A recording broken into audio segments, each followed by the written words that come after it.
Shalom, kami dari kelompok 9. Di sini kami menjelaskan materi UUD 1945, pasal yang ketiga dan sistem ekonomi Indonesia. Baik, di sini saya akan menjelaskan materi pertama, yaitu landasan konstitusi ekonomi di Indonesia pasal 33 UUD 1945 ayat 1, perekonomian disusun sebagai usaha bersama berdasarkan asas kekuasaan. Prinsip ekonomi bukan soal kompetisi bebas semata, melainkan gotong royong dan solidaritas kekeluargaan. Ayat kedua, cabang produktif penting bagi negara dan yang menguasai hajat hidup orang banyak dikuasai oleh negara. Ayat ketiga, bumi, air, dan kekayaan alam dikuasai oleh negara untuk sebesar-besarnya kemakmuran rakyat. Untuk konsep ekonomi kerakyatan, yaitu prinsip dasar atau inti, demokrasi ekonomi berbasis kekeluargaan, berkeputusan ekonomi berkepentingan kolektif, bukan hanya kepentingan individu. Baik, kita masuk ke materi kedua, yaitu konsep ekonomi kerakyatan. Prinsip dasar inti, demokrasi ekonomi berbasis kekeluargaan, keputusan ekonomi mempertimbangkan kepentingan kolektif, bukan hanya kepentingan investor, keadilan sosial, dan kepercayaan. Kesepakatan aksi pekerjaan model pasar untuk kelompok kecil atau umum. Pembedaan ekonomi rakyat kecil, dukungan pada usaha mikro kecil dan menengah UMKM, koperasi wilayah lokal. Koperasi sebagai suku guru ekonomi bentuk usaha kolektif yang menempatkan anggota sebagai pemilik pengambilan keputusan. Selanjutnya, implementasi modern cara kerja sekarang, prioritas pemberdayaan UMKM dan koperasi sebagai tulang punggung ekonomi nasional, pelatihan akses, model digitalisasi pasar. Kebijakan ekonomi pro-inklusif, subsidi terarah, potensi sektor strategi, aturan yang menuntut investasi, memberikan nilai tambang lokal. Penolakan terhadap modern kapitalisme liberal ekstrim, arti reguler untuk mencegah monopoli, eksploitasi dan ketimpangan berlebihan. Integrasi dengan ekonomi digital guna platform logistik dan pembiayaan digital untuk memperluas pasar rakyat kecil. Lanjut ke materi ketiga, pengolahan sumber daya alam SDA 3 subsidi utama. Migas dan energi, SDA energi yaitu minyak, gas, batu, dan bara listrik. Dianggap strategis dikendalikan, dikelola negara melalui BUMN, contohnya Pertamina dan PLN. Untuk menjamin pasokan dan harga yang layak, serta mendukung kesejahteraan rakyat. Selanjutnya, pertambangan. Mineral strategis, nikel, emas, batu, bara, dan lain-lain. Harus dikelola dengan prinsip nilai tambang dalam negeri, hilirisasi, dan sesuai amanat konstitusi. Pemerintahan perlu regulatif ketat, izin lingkungan, pembagian keuntungan BKDN. Selanjutnya, agar hasil tambang mendorong pembangunan lokal dan mengurangi kebocoran nilai ekonomi. Selanjutnya, kehutanan.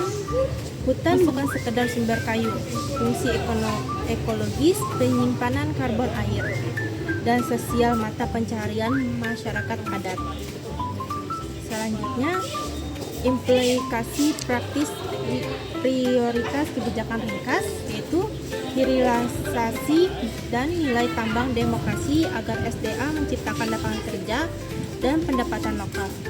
Pelindungan sektor strategis demi kestabilan harga, kesetiaan dan kepentingan publik, dukungan kuat untuk UMKM dan koperasi lewat akses modern pasar dan teknologi. Selanjutnya, keseimbangan ekonomi lingkungan, sosial, kebijakan SDA, hasil adil, berkelanjutan, dan berpihak kepada kesejahteraan rakyat banyak. Baik, selanjutnya masuk pembahasan pengelolaan sumber daya alam SDA.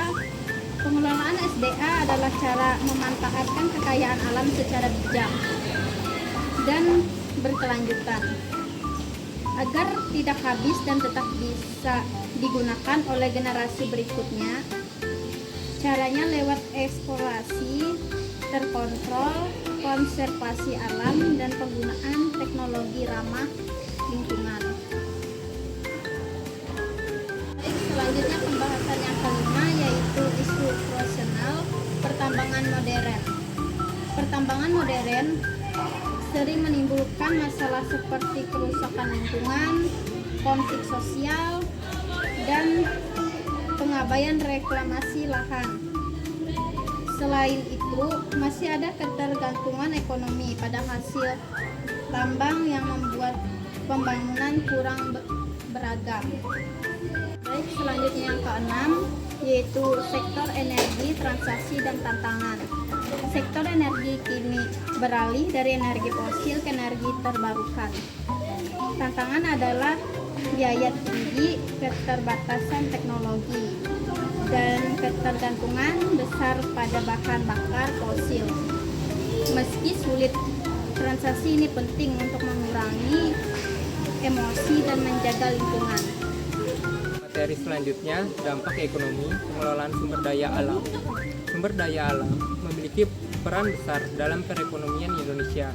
Berdasarkan data, sektor SDA menyumbang sekitar 21,6% terhadap produk domestik bruto PDB nasional. Ini menunjukkan betapa pentingnya sektor pertambangan, energi kehutanan, pertanian, industri, dan jasa bagi kesejahteraan rakyat. Dampak ekonomi ini tidak hanya soal angka, di mana pengelolaan SDA yang baik bisa menciptakan lapangan kerja, meningkatkan pendapatan daerah, dan memperkuat kemandirian nasional. Sebaliknya, jika dikelola dengan buruk, justru menimbulkan ketimpangan, kerusakan lingkungan, dan ketergantungan ekonomi pada sektor ekstraktif. Baik, materi yang selanjutnya, implementasi pasal 33. Dalam praktiknya, penerapan pasal 33 UUD 1945 tidak selalu mudah. Ada berbagai tantangan besar. Yang pertama adalah konflik kepentingan antara pemerintah pusat, daerah dalam pengelolaan SDA. Dan kedua, pertentangan antara pertumbuhan ekonomi dan kelestarian lingkungan. Dan yang ketiga, investor asing versus kedaulatan ekonomi nasional. Dan yang keempat, konflik lahan dengan masyarakat adat. Dan yang kelima, kerusakan lingkungan akibat eksploitasi berlebihan. Dan keenam, korupsi dan lemahnya pengawasan di sektor ekstraktif.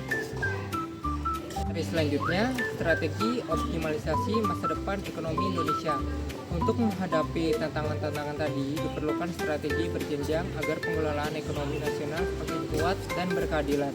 Yang pertama, jangka pendek. Menegakkan hukum di sektor pertambangan agar tidak ada penyalahgunaan izin. Lalu meningkatkan nilai tambah produk SDA dengan pengelolaan di dalam negeri. Yang kedua, jangka menengah. Memperkuat UMKM berbasis sumber daya lokal, melanjutkan transisi menuju energi berkelanjutan dan pembangunan infrastruktur hijau. Yang ketiga, jangka panjang, mewujudkan ekonomi berbasis inovasi dan teknologi, mendorong industrialisasi dari hulu ke hilir,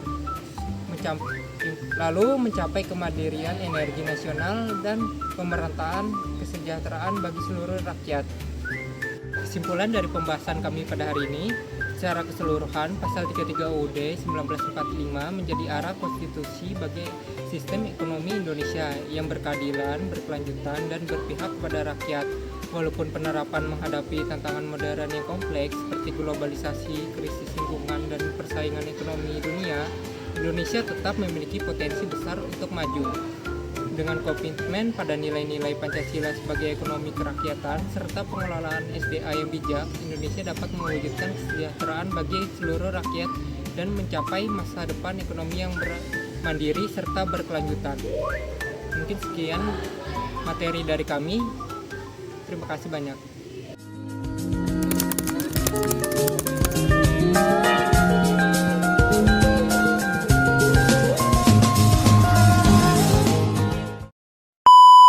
Sudah berapa kali ku bilang kalau videonya udah selesai.